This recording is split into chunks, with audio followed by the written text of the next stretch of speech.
Okay, this is the OEM replacement carburetor. It's supposed to be. So first thing you're gonna do is, like I said, we're using mixed gas in here instead of using the two-cycle the two-cycle oil reservoir to feed into the back so it mixes itself. Sometimes you can't trust that, so we're gonna put this back on as a block off, a delete, so we can just run mixed gas in there. Okay. Well, we're ready. We got to take. We're gonna put these in here, replace this with what's already on there instead of going through the headache of trying to get everything to work correctly. Taking everything off, it's too much of a headache, really, especially when you already have it.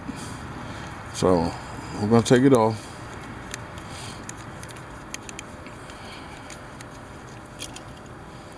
There it is. Springs, everything else. We're gonna set this to the side. We'll pull the springs out and throttle unit and the choke, if I can get it out. Yeah, that piece is in here. We got to figure out how to get this out.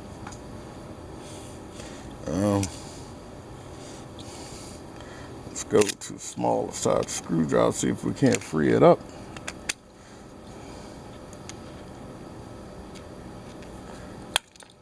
And there it is. Okay, we'll put this to the side. Later, and what we're gonna do is there's a slot in here that this goes, the throttle cylinder has to go into. It really doesn't matter much with the choke because that just cuts the air off. So we're gonna get that and the pin, the needle, seated in here correctly. There you go. And screw it back down. And this should take care of your throttle and your choke. Make sure you don't strip the screws out. Make sure they go in nice and smooth, not cross-threaded or anything, or you're gonna have problems with the carburetor sucking the air. So make sure it's positioned right. You might have to move it a little bit. There you go. Just do it real slow. There you go. Don't give it a lot of torque. You don't want to strip nothing out. It is aluminum, and that should be good there. Okay. Let's now we just go ahead and put this carburetor back on. Make sure it's sitting straight. Looks good. It's your number 2 Phillips and tighten it on up. Again, you want it tight, but you don't want to strip anything. You don't want to strip the heads. You don't want to strip none of that. There's a sleeve in it that tightens up along with it so it don't suck air, and there's a rubber seal on it. So you make sure it's butted up all together so that rubber seal closes on the intake. All right, next thing we're going to do, we're going to put the new intake hose on. Okay,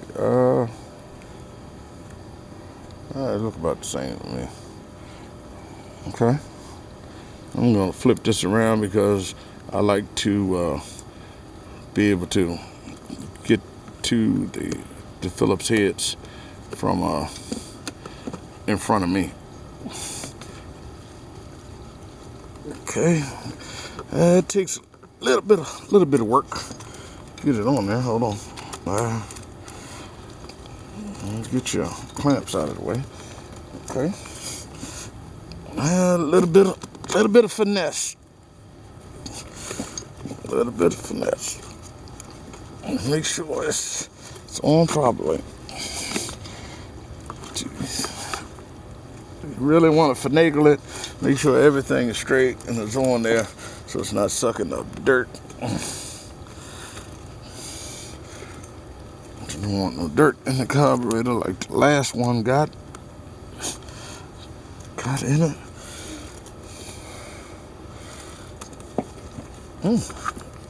Seems like something need to be repositioned a little bit. Maybe let's move it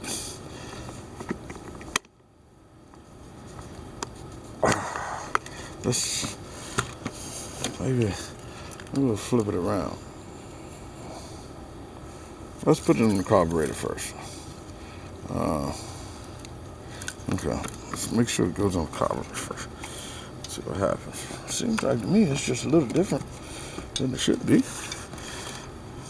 It's a little odd shape, and it should go on flush. It just don't seem quite correct. It's like it's not enough bend in it, but we're gonna make it work. Okay, let's do that. Let's tighten the carburetor one up first, and then we'll work with the air box. It's being a little pain in the butt.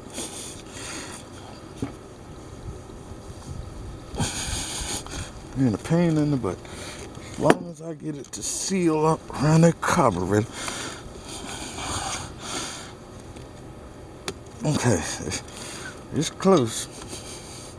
See if we can get it to tighten up here. So don't get no air. And then we'll work on the air box in a minute. Just seems like it's twisted.